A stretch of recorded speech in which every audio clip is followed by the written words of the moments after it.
안녕하세요. 대한민국의 배우미입니다. 저는 오늘 보궐선거를 하고 왔습니다.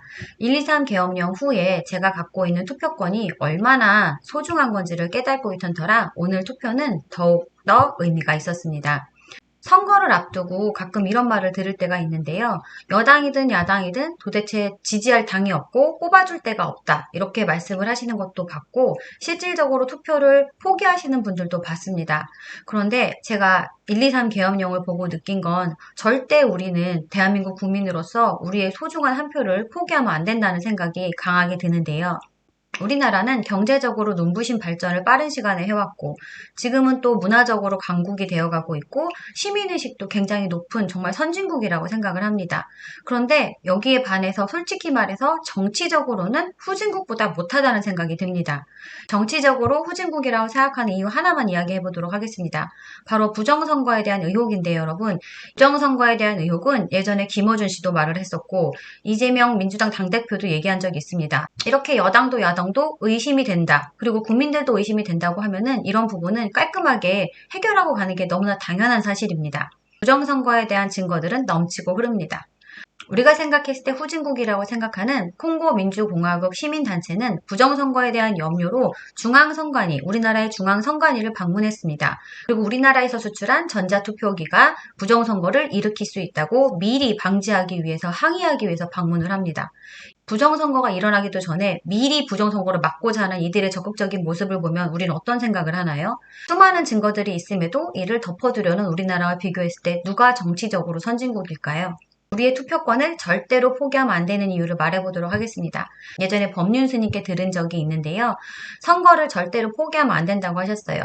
내가 내 한 표를 포기하는 순간 내가 진심으로 응원하고 지지하고 신뢰하는 후보자가 없더라도 당이 없더라도 그 반대당이라도 찍어야 된다는 거죠. 그렇지 않으면 내가 원하지 않는 후보자가 당선이 되는데 아니면 내가 원하지 않는 당에게 힘을 실어주는데 내가 나도 모르는 사이에 일조하게 되는 겁니다. 우리가 시험 볼 때 객관식 문제인데 답을 모르겠는 거예요, 여러분. 그럼 우리 어떻게 해요? 아닌 것부터 소거해 나가잖아요. 이렇게 X, X, X 하다 보면은 마지막에 하나만 동그라미가 남습니다. 그러면 틀린 거를 제거하고 나니 옳은 답이 나오는 경우도 있거든요. 너무나 다행히도 내가 신뢰하고 응원하고 지지하는 당이 국가와 국민을 위해서 일해주면 좋겠지만 만약에 정말 다 마음에 안 든다 하더라도 절대 포기하면 안 되고 이건 최선이 아닌 차선을 선택하는 게 아니라 최악을 막는 거라고 생각을 합니다.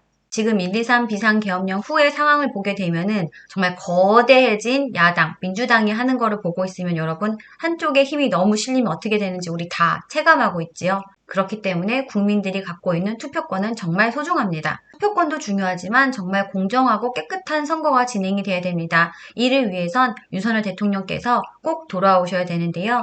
드디어 탄핵에 대한 선고일이 정해졌습니다. 4월 4일이죠, 여러분. 금요일이네요.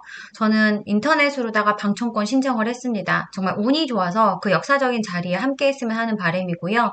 당연히 재판 결과는 탄핵 기각이 돼야 되고요. 탄핵 소추의 80% 이상을 차지했던 내란죄의 혐의는 빠졌음에도 불구하고 내란죄로다가 몰이를 하고 있지만 윤석열 대통령께서는 내란을 하신 적이 없습니다. 증인이나 증거들도 다 오염이 됐고요. 그렇기 때문에 탄핵 기각이 확실합니다.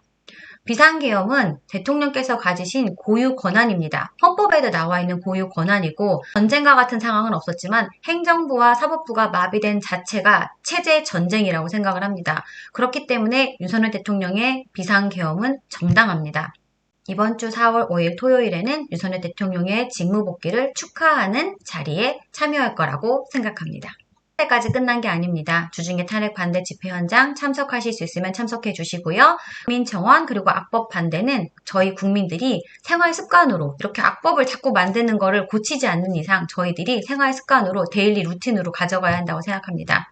윤석열 대통령 탄핵 기각 직무복귀 화이팅입니다. 감사합니다.